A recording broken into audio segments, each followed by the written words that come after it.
ठाणे महापालिका जिंकली, पण उपमुख्यमंत्री एकनाथ शिंदेंना त्यांच्याच बालेकिल्ल्यात धक्का बसलाय। युती असूनही भाजप आता विरोधी बाकावर बसणार। विजयाचा आनंद साजरा करण्याआधीच शिंदेंच्या गोटात खळबळ माजवणारी ही बातमी आहे। ठाण्याच्या राजकारणात नक्की काय शिजतंय आणि मित्रपक्षच का आक्रमक झालाय जाणून घेऊया त्या बातमीच्या माध्यमातून। नमस्कार, मी श्रुती आणि तुम्ही पाहतात थोडक्यात। ठाणे हा उपमुख्यमंत्री एकनाथ शिंदे यांचा बालेकिल्ला मानला जातो आणि नुकत्याच झालेल्या महापालिका निवडणुकीत हे पुन्हा एकदा सिद्ध झालंय। ठाणे महापालिकेच्या एकूण 131 जागांच्या या अटीतटीच्या लढतीत शिंदे गटाने तब्बल 75 जागा जिंकत स्पष्ट बहुमत मिळवलंय। शिंदेंच्या फुटीनंतरची ही पहिलीच मोठी आणि महत्त्वाची निवडणूक होती। त्यामुळे ठाणेकर जनता कोणाच्या बाजूला कौल देणार याकडे संपूर्ण राज्याचं लक्ष लागलं होतं। राजकीय वर्तुळात अनेकांना असं वाटत होतं की शिवसेनेतील फुटीचा थेट फायदा हा भाजपला होईल, पण निकालाने हे सगळे अंदाज फोल ठरवलेत। शिंदे गटाने एक हाती सत्ता मिळवली आहे, तर दुसरीकडे भाजपला केवळ 28 जागांवर समाधान मानावं लागलंय।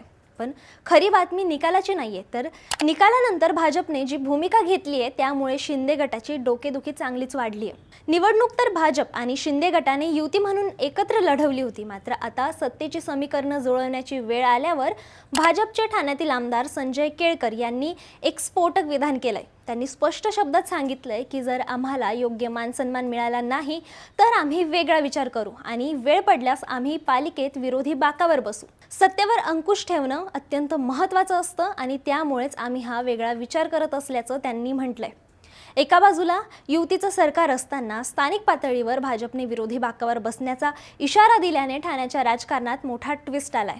शिंदे गटाला स्पष्ट बहुमत मिळालं असल्यामुळे महापौर त्यांचाच होणार हे निश्चित आहे, पण भाजपच्या या पवित्र्यामुळे विजयाचा आनंद काहीसा झाकोळला गेलाय। आता या विधानाचा राजकीय अंगाने विचार केला तर हे शुद्ध राजकारण आणि दबाव तंत्र वाटण्याची शक्यता जास्त आहे। शिंदे गटाने स्पष्ट बहुमत असल्यामुळे त्यांना सत्ता स्थापनेसाठी कोणाचाही टेकू घेण्याची गरज नाहीये। अशा परिस्थितीत सत्तेत आपला वाटा कसा मिळवायचा आणि किती मिळवायचा हा भाजप समोरचा मोठा प्रश्न आहे। महापौर पद, स्थायी समिती सभापद किंवा इतर महत्त्वाच्या अर्थपूर्ण समित्या आपल्या पदरात पाडून घेण्यासाठी भाजपकडून हे दबाव तंत्र वापरलं जात असल्याची जोरदार चर्चा आहे।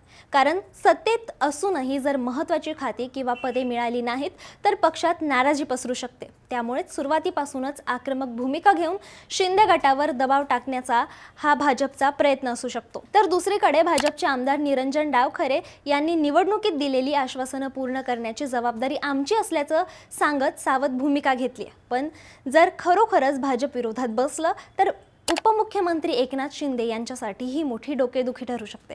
कारण आपल्याच बालेकिल्ल्यात आपल्याच मित्रपक्षाने विरोधात बसून कारभाराचे वाभाडे काढले तर ते शिंदे गटासाठी राजकीयदृष्ट्या अडचणीचं ठरेल। आता शिंदे गट भाजपच्या या इशाऱ्याला बळी पडून त्यांना मोठी पदे देतो की आपल्या बहुमताच्या जोरावर एकला छलोरेची भूमिका घेतो हे पाहणं रंजक ठरणार आहे। तुम्हाला काय वाटतं, भाजप खरंच विरोधी बाकावर बसेल का की सामंजस्याची भूमिका घेईल? तुमचं मत आम्हाला कमेंटमध्ये नक्की सांगा आणि अशाच महत्त्वाच्या बातम्यांसाठी थोडक्यातला सबस्क्राइब करा।